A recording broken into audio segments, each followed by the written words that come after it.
We delivered the comics. He certainly had her pegged.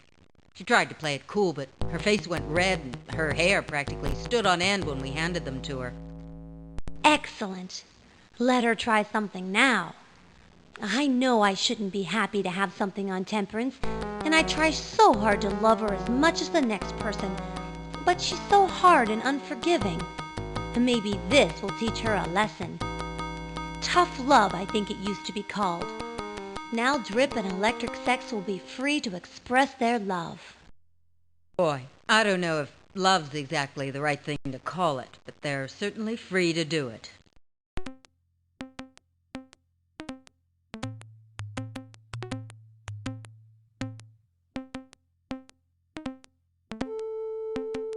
Settle down, kid. We're doing what we can. Your hormones aren't exactly at the top of our priority list.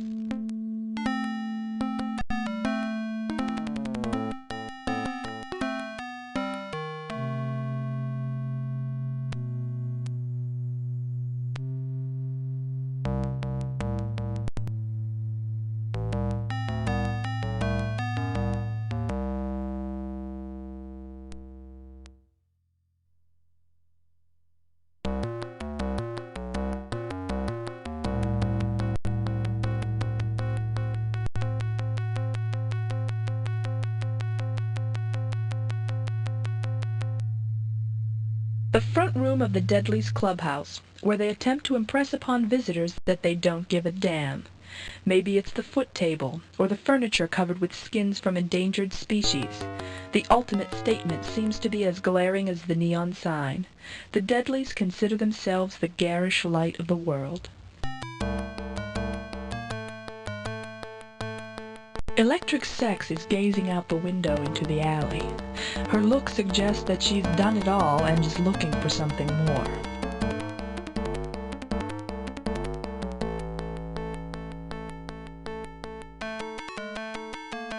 I see you've been making friends fast around here. Come, let me get a good look at you. You're really taking a chance. You know, promiscuity is a one-way ticket to a dark afterlife these days. Oh, open your minds. What are you holding on to that old righteousness for? What'll it get you? Listen, we're all in for it. And this is our one chance to catch a little bit of heaven while we still can. We've still got a few more things to finish up in this plane before we're ready to face the consequences. Suit yourself.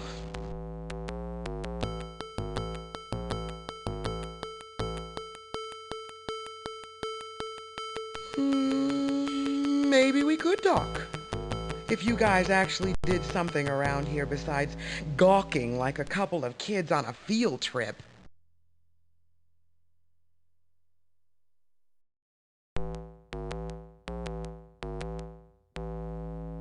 Those are pretty wicked-looking kick boots you've got on. Oh, cripes, it's the fashion monger. Get lost.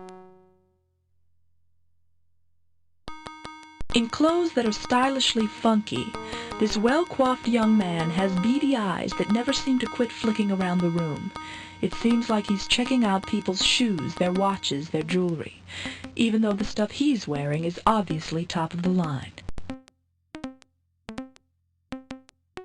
A smooth-talking, risk-taking, hacker-finagler, wheeler-dealer who sleeps with one eye open and one ear cocked for the sound of change. She's street-smart. It's just that the street is Wall Street.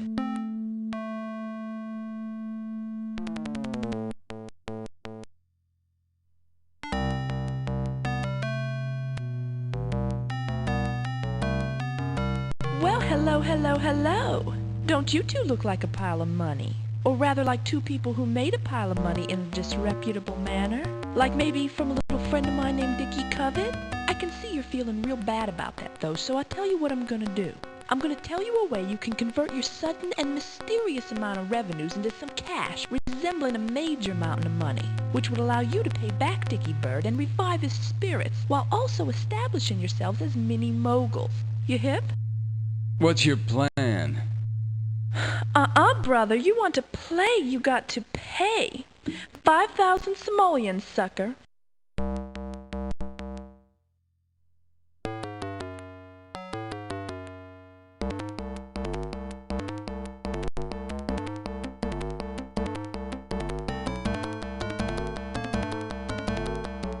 I don't think so. Sounds too shaky to me. Shaky? Shaky? How you think Earth Shakers got to be what they are? Get out of my face!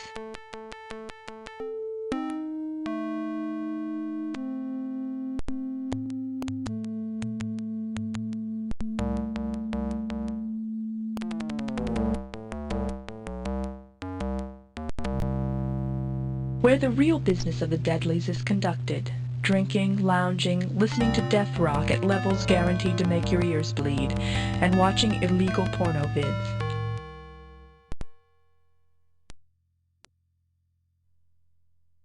Reclining on an old couch. From the looks of things, the couch was new when he first sat down. Hey, how's it hanging?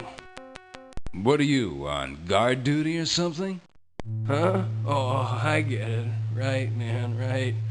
I'm keeping an eye on things. Used to be a holovision here, man. Right where you're standing. So, you see a lot of what goes on around here then. Maybe you could answer a few questions. Go ahead, man. Fire away. It's cool. I wasn't doing nothing anyhow, just sitting around trying to think where I could get a still for Barbara. A still?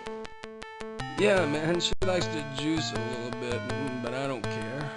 Makes her look kinda sexy, you know? So like, I thought if she had her own still, man, she'd look like even more so, man. So that's what I want to do, man, is get her a still. Put her right here next to the couch, and we can talk. Simmer down there a minute, Speedo. You gotta answer some questions. The way you're planted on that couch, I figure you know something about the comings and goings of this place. I figure you could tell us something about Brian Avery. Huh? Oh, yeah, Brian. I know Brian. Well, I mean, like, I know some things about Brian, but I can't talk to you about him right now, man. I gotta scope out the still situation. What? Look, do you even have any idea where to get a still?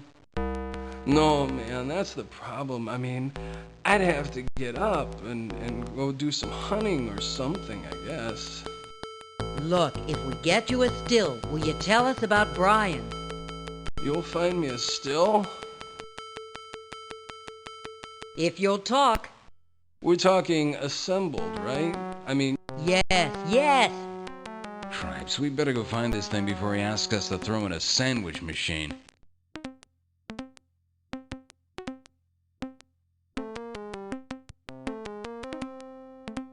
A plump, boozy young woman avoids the glares of the young man lounging on the sofa.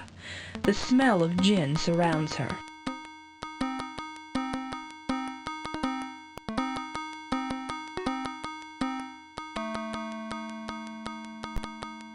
You wouldn't be packing something I can hit on, would you? What are you talking about? Hit what?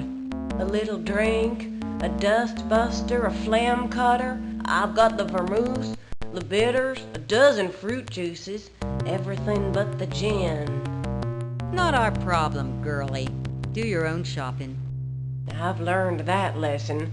That lazy bastard Langlo volunteered to get me a bottle when he saw me about to exhaust my last fifth, except he's hardly moved from that sofa to get it. He's got the hots for you? If you can call it hot. What's he think any woman would see in him? He says he wants me, but he don't try too hard to get me.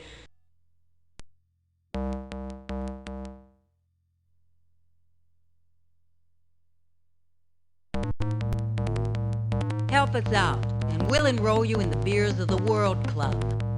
Ooh, I'm crazy for Angor steam. Just the right mix of pale and bitter. Damn straight there could be violence.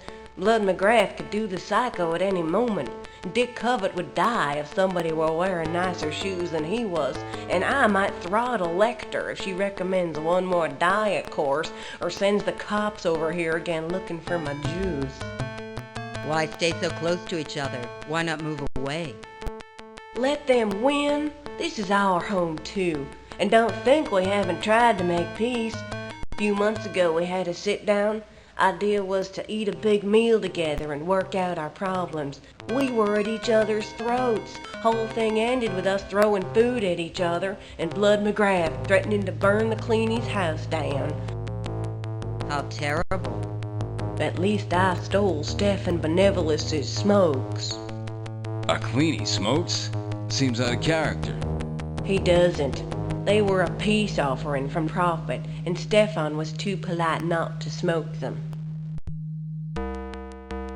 You sure you don't have a shot of something on you?